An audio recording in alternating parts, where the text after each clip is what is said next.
Hello बच्चों, welcome in next lecture. आइए, आपका लेक्चर नंबर आई होप 10 है या। तो चलिए स्टार्ट करते हैं आज नया चैप्टर जो कि बहुत इंपॉर्टेंट है, सब लोग ध्यान देंगे। ठीक है, चलिए बच्चों, आज जो मेरा टॉपिक है वो है हमारा इलेक्ट्रोमैग्नेटिक। क्या है मेरा? इलेक्ट्रोमैग्नेटिक क्या वेव या रेडिएंट एनर्जी भी बोलते हैं इसको। इलेक्ट्रोमैग्नेटिक वेव्स या क्या है अपना ये रेडिएंट क्या बेटा एनर्जी। ठीक है, इसको हम लोग इलेक्ट्रोमैग्नेटिक वेव भी बोलते हैं या अपना इसको हम लोग रेडिएंट एनर्जी भी बोलते हैं। चलिए, क्लियर है, विजिबल है सभी को या? फाइन, ठीक है, इसको हम लोग इलेक्ट्रोमैग्नेटिक वेव या रेडिएंट एनर्जी भी बोलते हैं। क्लियर है? चलो अब स्टार्ट करते हैं कि क्या होता है आखिर ये इलेक्ट्रोमैग्नेटिक वेव्स क्या होते हैं। ठीक है, तो चलो स्टार्ट करते हैं लिखना। अकॉर्डिंग टू दिस थ्योरी, देखो पहले लिख लेते हैं फिर समझते हैं। According to this theory the energy बेटा the energy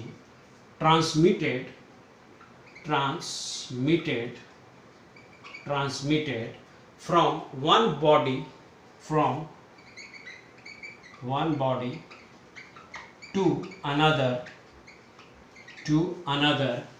body to another in the form of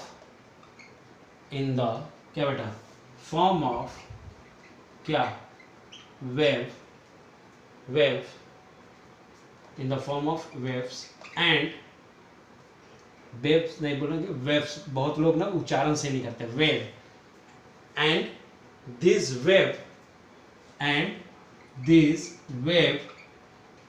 travel in the a space with the same speed with the same a speed of light। यहां तक किसी को कोई दिक्कत? According to this theory, the energy transmitted from one body to another in the form of wave and this wave travel in the space with the same speed of क्या light each। ये क्या कहलाता है? Electromagnetic wave कहलाता है। इन्हीं को हम लोग these waves are known as क्या बेटा? इलेक्ट्रोमैग्नेटिक क्या वेव। इलेक्ट्रोमैग्नेटिक क्या बेटा? वेव्स, शॉर्ट फॉर्म में लिखा है EL, इलेक्ट्रोमैग्नेटिक वेव्स। और इसी को हम लोग क्या बोलते हैं बेटा? Radiant energy. इसी को हम लोग रेडिएंट एनर्जी भी बोलते हैं। क्या है? According to this theory the energy transmitted, जो एनर्जी ट्रांसमिट होगा फ्रॉम वन बॉडी, एक बॉडी से क्या दूसरे में, फ्रॉम थ्रू क्या वेव्स। ठीक है, and this wave travel in the space with the same speed of क्या? स्पीड ऑफ लाइट के बराबर होता है। ठीक है, ये ट्रेवल जब करते हैं, ठीक है, इनका स्पीड। तो this waves are known as क्या? Electromagnetic waves. इन्हीं को हम लोग इलेक्ट्रोमैग्नेटिक वेव बोलते हैं या इसको हम लोग रेडिएंट एनर्जी भी बोलते हैं। ठीक है, one form to another wave के थ्रू ट्रेवल कर रहे हैं और इनका स्पीड जो होता है वो लाइट के स्पीड के बराबर ही होता है। क्लियर है यहाँ पे सभी को बात? यहाँ पे सभी को क्लियर है बात? ठीक है, चलिए अब आगे बढ़ते हैं। ठीक है, चलो नेक्स्ट पॉइंट देखते हैं। इसमें यहाँ तक समझ में आया सभी को? चलो बेटा अब आगे बढ़ते हैं, जरा नेक्स्ट पॉइंट देखते हैं इसमें। ठीक है, क्या कि द रेडिएंट एनर्जी, देखो समझना, द रेडिएंट एनर्जी या इलेक्ट्रोमैग्नेटिक वेव, बोलो बात बराबर है। The radiant energy does not need, ठीक है, does not need the radiant energy does not need any medium for क्या बेटा? प्रोपोगेशन। मीडियम फॉर क्या? प्रोपोगेशन। देखो इसको समझाने के लिए इस पॉइंट को, ये पॉइंट क्या बोल रहा है कि इलेक्ट्रोमैग्नेटिक वेव को या रेडिएंट एनर्जी को फ्लो करने के लिए किसी मीडियम की जरूरत नहीं है, ठीक है। मैंने कोई भी इसको ट्रैवलर नहीं चाहिए जो इसको ट्रैवल करा दे, ये खुद ट्रैवल होता है अपना, इसका इंट्रिंसिक ये प्रॉपर्टी है। जैसे अब मान लो कि जैसे तुम देखो मान लो कि ये पॉन्ड है, ठीक है, ठीक है, पॉन्ड है, ठीक है, तालाब है, समझो। याद है बचपन में हम लोग तालाब में क्या कागज की जो नाव थी वो बना के डालते थे, याद आया, ठीक है। अब साइड से तो इसको हाथ से ऐसे ऐसे धक्का देके हम लोग आगे बढ़ा देते थे, बट अगर अब बीच में जब जाता था तो हम लोग क्या करते थे, छोटा छोटा टुकड़ा पत्थर का उठाते थे, स्टोन का, और वो इस तालाब के साइड में, इस पे नहीं मारते थे, इसके जस्ट थोड़ा सा पीछे मारते थे, तो क्या होता था, देखते थे इसी टाइप का वेव जनरेट होता था ना उसमें, और ये इसको क्या कराता था, ट्रेवल कराता था। ये ट्रेवल करते करते करते करते ये कहाँ, कागज की नाव किनारे तक पहुंच जाती थी एक साइड में। तो इसमें क्या हुआ, इसमें क्या हुआ, क्या इसी टाइप का एनर्जी हुआ कि नहीं, इसी टाइप का वेव जनरेट हुआ था कि नहीं, क्यों, क्योंकि स्टोन में जो पार्टिकल हैं और जब वो पानी से टकराया तो क्या इसका मतलब है कि उसने इन द वाटर जैसे ही टकराया तो उसने एक वेव्स जनरेट किया, ठीक है। उस वेव के थ्रू ये ट्रांसमिट हो गया एक साइड से दूसरे साइड में, है कि नहीं। तो ये मैंने समझाने के लिए आपको एग्जाम्पल लिया है कि यहाँ पे ऐसा, तो इसमें तो कुछ ऐसा नहीं था, इसमें तो कुछ ऐसा एनर्जी हमने पहले से दिया हुआ नहीं था कि ये ट्रेवल कर जाए। तो इसको ट्रेवल करने के लिए, इसको ट्रेवल करने के लिए किसी मीडियम की तो जरूरत है, ये तो आराम से अपना ट्रेवल करता चला गया, है कि नहीं। फोर्स लगा स्टोन का पानी पे, ट्रेवल किया ये, तो क्या इस पे कोई मीडियम लगा क्या, नहीं, ये अपना आराम से ट्रेवल कर गया। तो इसका मतलब है कि यहाँ पे जो रेडिएंट एनर्जी है वो किसी मीडियम पे डिपेंड नहीं कर रहा है। ये बात समझ में आ रही बात।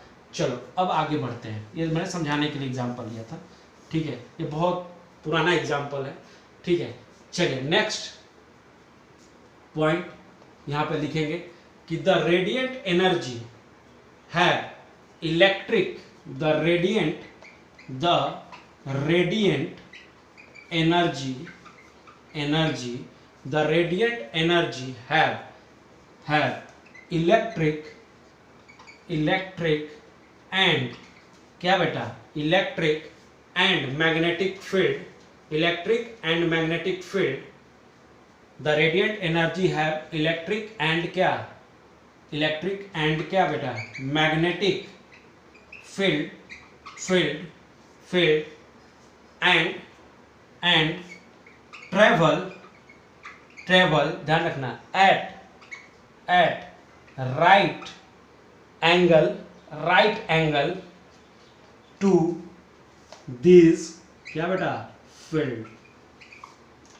The radiant energy have electric and magnetic field and travel at right angle to क्या, this field. मतलब कहने का मतलब है कि जो इलेक्ट्रिक और मैग्नेटिक फील्ड है, जो इलेक्ट्रिक और मैग्नेट, मान लो कि ये इलेक्ट्रिक फील्ड है, समझना, ये इलेक्ट्रिक फील्ड है, एक अर्थवॉर्म की तरह समझो, ठीक है, ये इलेक्ट्रिक फील्ड है।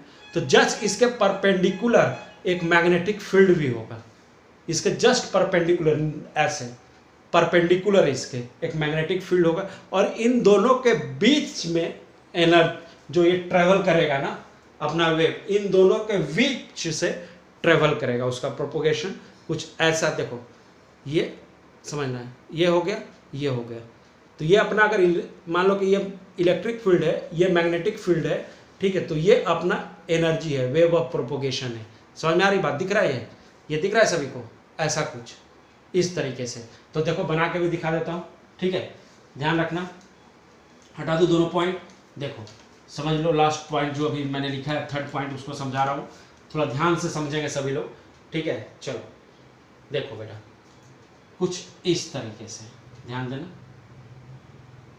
ठीक है, देखो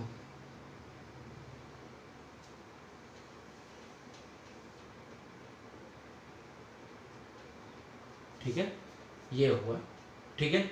अब देखो इसको थोड़ा स्ट्रेट लाइन में आगे बढ़ो, ठीक है, ये हुआ मेरा, ठीक है। अब देखो ये तो मेरा क्या हो गया, ये इलेक्ट्रिक हो गया, ठीक है, इलेक्ट्रिक फील्ड हुआ। ये हमारा क्या हुआ, इलेक्ट्रिक फील्ड हुआ। ये हमारा क्या हुआ, इलेक्ट्रिक फील्ड हुआ। अब दूसरे कलर से, अब मैं दूसरे कलर से क्या बना देता हूँ, मैग्नेटिक फील्ड भी बनाता हूँ, ठीक है। एक मिनट वेट, यस, ये देखो अब मैं जो बना रहा हूँ वो मेरा मैग्नेटिक फील्ड है, ठीक है। जस्ट इस पे परपेंडिकुलर दिखेगा, ऊपर से देखो परपेंडिकुलर आ रहा है, ठीक है, ठीक है। तो ये मेरा रेड वाला क्या हो गया, मैग्नेटिक फील्ड हुआ। ये रेड वाला मेरा क्या हुआ, मैग्नेटिक फील्ड हुआ। सभी को विजिबल है, सभी को विजिबल है, यस राइट। तो ये मेरा, ठीक है। और ये क्या है मेरा, ये क्या है, ये जो बीच में लाइन है ये हमारा एनर्जी है, जो कि प्रोपोगेट हो रहा है इन द फॉर्म ऑफ क्या, wave, in the form of क्या, वेव, ठीक है। ऊपर में इलेक्ट्रिक फील्ड, नीचे मैग्नेटिक फील्ड, ठीक है। कुछ इस तरीके से देखो, कुछ इस तरीके से देखो, ये हमारा इलेक्ट्रिक फील्ड, ये हमारा क्या है, मैग्नेटिक फील्ड, और ये हमारा क्या है, एनर्जी और प्रोपोगेशन। देख लो, क्लियर है सभी को, यहाँ तक क्लियर है। इसी को हम लोग EMR बोलते हैं, EMR 3D radiation, EMR 3D radiation. Clear है बात, चलो उतार लो, ठीक है, क्लियर है, सभी को समझ में आ रहा है, कोई दिक्कत यहाँ तक। चलो अब आगे बढ़ते हैं, यहाँ पे, यहाँ तक क्लियर है सभी को, हटाओ एक मिनट, ठीक है। चलो अब जरा एक पॉइंट और लिखो इसमें, एक पॉइंट यहाँ पे और लिखेंगे, फिर उसके बाद आगे बढ़ेंगे हम लोग।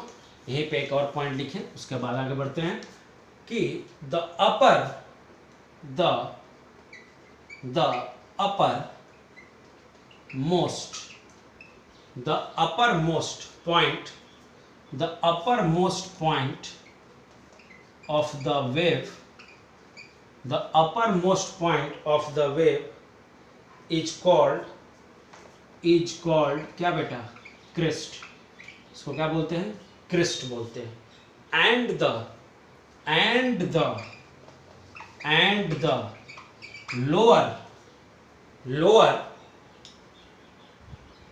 lower portion is called क्या, ट्रफ।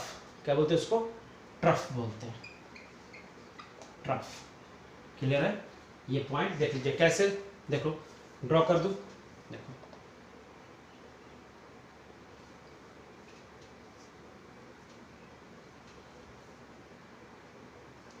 ये हमारा क्या पॉइंट है, ये हुआ क्रिस्ट, और ये नीचे वाले को क्या बोलते हैं, ट्रफ बोलते हैं। क्लियर है, लिख लो सब लोग, ठीक है। उतारो, जल्दी उतारो, जल्दी उतारो, टाइम नहीं है, टाइम नहीं लगाना है, जल्दी करना है, ठीक है। डू इट फास्ट, जल्दी, ठीक है। आगे बढ़ाऊं, चलो आगे बढ़ते हैं। यहाँ पे हो गया, ये सारे पॉइंट क्लियर हो गए हमारे पास, ठीक है।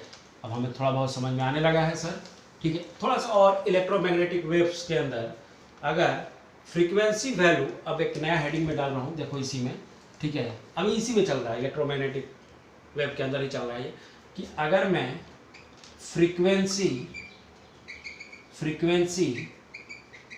वैल्यू ऑफ क्या, EMR, फ्रीक्वेंसी वैल्यू ऑफ क्या बेटा, EMR, ठीक है, इन हर्ट्ज, या किस में लिया जाता है, EPS में। चलो अब देखो, समझना जरा यहाँ पे, ठीक है।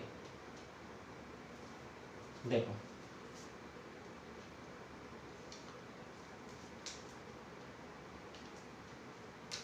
यहाँ पे मैं पहले बना देता हूँ, फिर समझाता हूँ, ध्यान देना, ठीक है। यहाँ पे मैं गामा रेज लेके चल रहा हूँ, ठीक है। ये गामा रेज है, इनका 10⁻²4, ठीक है, वैल्यू है फ्रीक्वेंसी का, ठीक है। इसके बाद हमारा एक्स रेज है, सबसे ज़्यादा इसी का फ्रीक्वेंसी होता है गामा रेज का, ठीक है। कारण है इसका वो बताऊंगा मैं अभी रिलेशन भी।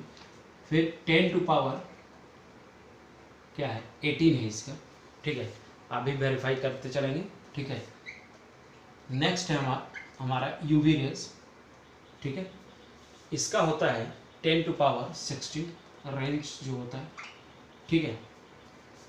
अब इसके बीच में यहाँ पे देखो, ध्यान देना, देखो यहाँ पे जो है हमारा, ध्यान देना, यहाँ पे जो है हमारा, यहाँ पे है IR मतलब इंफ्रारेड रीजन जो है, इसका जो रेंज है वो 10 टू पावर 14 है। मतलब 10 टू पावर 16 के बाद और 10 टू पावर 14 के बीच तक इंफ्रारेड रीजन चलेगा, ठीक है। 10 टू, क्लियर है बात यहाँ तक। फिर क्या है, अब ये जो रीजन है ये, इसको हम लोग विजिबल रीजन कहते हैं। यहाँ पे जो भी चीज़ें आएंगी इस रेंज के अंदर वो हमें नेकेड आई से देख सकते हैं। ये हमारा अल्ट्रावायलेट रेड और इंफ्रारेड रीजन के बीच का जो रीजन है वो विजिबल रीजन कहता है, जिसको हम लोग स्पेक्ट्रम भी बोलते हैं, ठीक है। विजिबल स्पेक्ट्रम, जो कि हम लोग थोड़ी देर में बात करेंगे इसके बारे में, ठीक है। नेक्स्ट क्या है हमारा, नेक्स्ट है हमारा माइक्रोवेव्स, जिनका रीजन होता है 10 टू पावर 10 फ्रीक्वेंसी का। फिर जो हम लोग सुनते हैं FM और AM रेडियो वेव्स, FM और क्या AM, ठीक है। ये क्या है हमारा रेडियो वेव्स, रेडियो वेव, ठीक है। इनका जो रीजन होता है, वो 10 टू पावर 8 से स्टार्ट होता है अप्रॉक्स, और लमसम 10 टू पावर 6 के आसपास जाता है, ठीक है। और उसके बाद जो आता है वो लॉन्ग रेंज रेडियो वेव्स आते हैं, जिसमें विविध भारती, ये सब जो पुराना चैनल है ना, आप सुन रहे हैं विविध भारती, वही हो रहा है लॉन्ग रेंज रेडियो वेव्स, ठीक है। इनका जो होता है वो 10 टू पावर 4 से स्टार्ट होके और अप्रॉक्स 10 टू पावर 0 के आसपास तक जाता है, ठीक है। चलो, ये हमारा फ्रीक्वेंसी रेंज हुआ सभी इलेक्ट्रोमैग्नेटिक वेव्स का, ठीक है। क्लियर है। अब देखो एक बात थोड़ा समझना है, वो पॉइंट में मैं लिख रहा हूं, थोड़ा सा समझते हुए चलना है। देखो मैंने लिखा है यहाँ पे हाई फ्रीक्वेंसी तो हाई एनर्जी, अगर हाई फ्रीक्वेंसी है तो हाई एनर्जी भी होगा, बट क्या कम हो जाएगा, ये ध्यान रखना, ये पॉइंट, शॉर्टर वेवलेंथ, मतलब उसका लेमडा का वैल्यू कम होगा। जिसका फ्रीक्वेंसी का वैल्यू ज़्यादा होगा उसका लेमडा का वैल्यू, मतलब वेवलेंथ का वैल्यू, लेमडा को वेवलेंथ से मतलब वेवलेंथ को लेमडा से डिनोट करते हैं। ये आपको विजिबल है, हाँ ठीक है। यहाँ पे मैंने रेडियो वेव्स लिखा है बेटा, ठीक है। इसको थोड़ा सा इधर मैं लिख देता हूँ, अगर साइड में नहीं दिख रहा है तो इसको हम लोग रेडियो वेव भी बोलते हैं, ठीक है। लॉन्ग रेंज रेडियो वेव मैं बोलता चलता हूँ तो उस समय भी आप लिखते चलें, ठीक है। क्लियर है। चलो तो देखो बेटा, ये हाई फ्रीक्वेंसी अगर है तो उसका एनर्जी भी हाई होगा, बट वेवलेंथ का वैल्यू उसका छोटा होगा। जैसे जरा समझो, जो देखो जो अपना गामा रेज है उसका फ्रीक्वेंसी तो सबसे ज्यादा है, बट इसका वेवलेंथ जो होगा ना वो सबसे कम होगा। उसका वैल्यू होता है 0.01 एंगस्ट्रॉम होता है, ये वेवलेंथ का वैल्यू इसका गामा का। ध्यान रखना बेटा, ये सब बहुत इंपॉर्टेंट है, सभी लोग ध्यान रखिएगा, ठीक है। और अपना जो जिसका फ्रीक्वेंसी सबसे कम है वो कौन है, लॉन्ग रेंज रेडियो वेव्स। तो इनका जो आपका ये सब ये जितना रेडियो वेव्स है ना, इन सब का मैं वेवलेंथ लिख रहा हूं, और वो होता है 3 × 10⁻14 एंगस्ट्रॉम के अप्रॉक्स होता है, ठीक है। 10⁻14 एंगस्ट्रॉम के अप्रॉक्स होता है इनका वेवलेंथ, किनका, रेडियो वेव्स का, क्योंकि इनका फ्रीक्वेंसी सबसे कम होता है तो इनका वेवलेंथ सबसे ज़्यादा होगा। क्लियर है बात। फ्रीक्वेंसी कम तो वेवलेंथ ज़्यादा, अगर वेवलेंथ ज़्यादा तो फ्रीक्वेंसी कम। क्लियर है। तो इसका मतलब है कि लेफ्ट टू राइट अगर हम बढ़ेंगे, लेफ्ट टू राइट अगर हम बढ़ रहे हैं तो वेवलेंथ क्या कर रहा है, इंक्रीज कर रहा है, क्योंकि अगर इधर से तुम बढ़ोगे आगे तो सबसे ज़्यादा वेवलेंथ किसका है? रेडियो वेव का। तो left to right, left to right, अगर लेफ्ट टू राइट चलोगे, लेफ्ट टू क्या बेटा राइट चलोगे तो क्या बढ़ रहा है? वेवलेंथ बढ़ रहा है। वेवलेंथ क्या इंक्रीजेज। देख लो, समझ में आ रही बात? बट लेफ्ट टू राइट क्या डिक्रीज कर रहा है? क्या डिक्रीज कर रहा है? फ्रीक्वेंसी। क्या डिक्रीज कर रहा है? Frequency decreases. क्यों? क्योंकि सबसे ज्यादा फ्रीक्वेंसी किसका है? गामा का है। जैसे जैसे आगे बढ़ोगे फ्रीक्वेंसी कम होता जा रहा है। क्लियर है यहाँ पर बात सभी को? देख लो, anyone have any problem just ask me. Clear है सभी को यहाँ पे? बोलो, उतार लो सभी लोग, थोड़ा मैं हट गया हूँ, जल्दी से लिख लो। क्लियर है?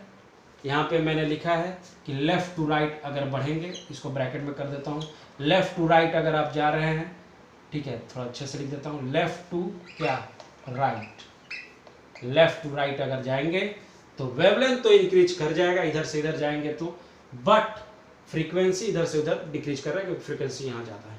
क्लियर है सभी को? चलो हटा दूँ। अब जरा विजुअल रीजन के बारे में देख लेते हैं, जिसको हम नेकेड आई से देखते हैं। ठीक है, हटाओ। चलो,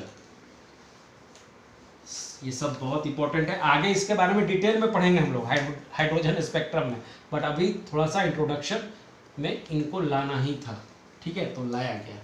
ठीक है, कंसेप्ट भी दिया गया थोड़ा बहुत आपको कि क्या होता है फ्रीक्वेंसी और लैम्डा के मतलब वेवलेंथ के बीच में रिलेशन। ठीक है, अब देखो विजिबल जो रीजन है हमारा, ठीक है, इसको क्या बोलते हैं? विबवेओर। ठीक है, वी आई क्या है? VIB G और क्या होता है? YOR। ठीक है, अब ध्यान देना है। देखो, जो मेरा विजुअल रीजन स्टार्ट होता है, जहां से हम लोग देखना शुरू करते हैं, वो जो फ्रीक्वेंसी स्टार्ट होती है, ठीक है, या आप ऐसे मान के चलो कि जो वेवलेंथ से चलो इसको डिस्क्राइब करते हैं, ठीक है, तो वो अपना स्टार्ट होता है, वो जो रीजन स्टार्ट होता है वो अपना स्टार्ट होता है 4000 एंगस्ट्रॉम से। 4000 एंगस्ट्रॉम से हमें दिखना स्टार्ट होता है और वो लास्ट करता है हमारा, मैक्सिमम 7500 एंगस्ट्रॉम तक। मैक्सिमम 7500 एंगस्ट्रॉम तक हम अपनी नेकेड आई से चीज़ों को देख सकते हैं, कलर वगैरह बता सकते हैं।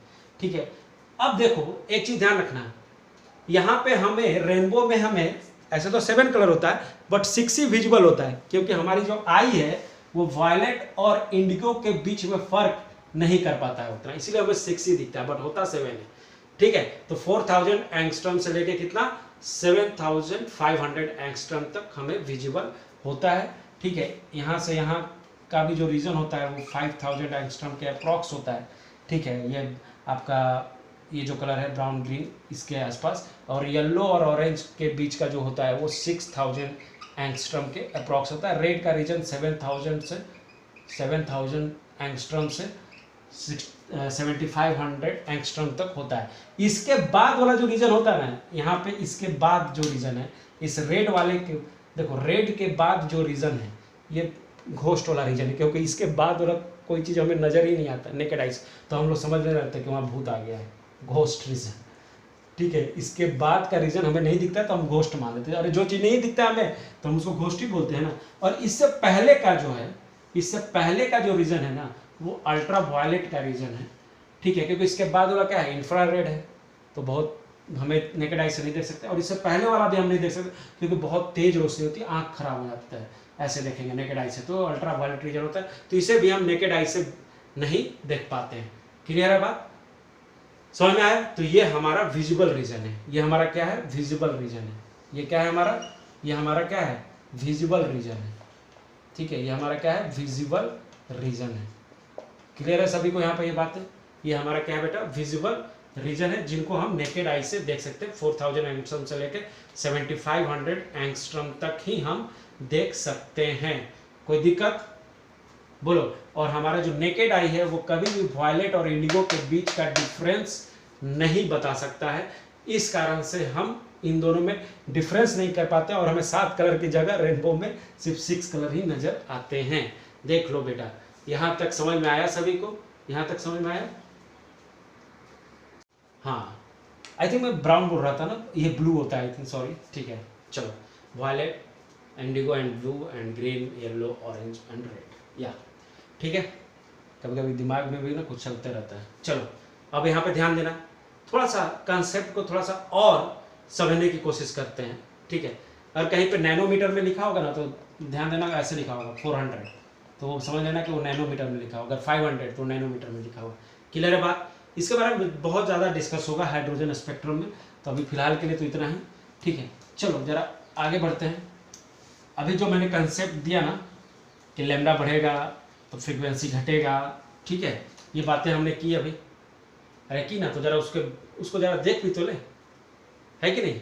कुछ देख लेते हैं उसके बारे में, कैसे होता है सर ऐसे, तो देख लो। देखो मैं विश्वास करता हूँ कि इसको समझा के पढ़ाया जाए, कोई चीज़ को रटवाया ना जाए। ठीक है, तो इनके दो क्रिस्ट के बीच का या दो टर्फ के बीच के डिफरेंस को, ये भी क्रिस्ट है अपना, क्रिस्ट है, ये भी अपना क्या है, क्रिस्ट है। ठीक है, तो इनके बीच के डिफरेंस को ही हम लोग क्या बोलते हैं, लैम्डा बोलते हैं, मतलब वेवलेंथ बोलते हैं।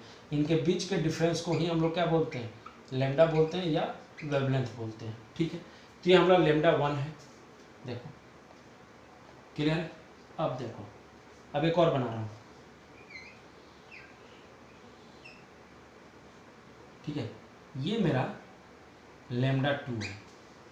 चल एक और बना देता हूँ, ये मेरा लैम्डा 3 है।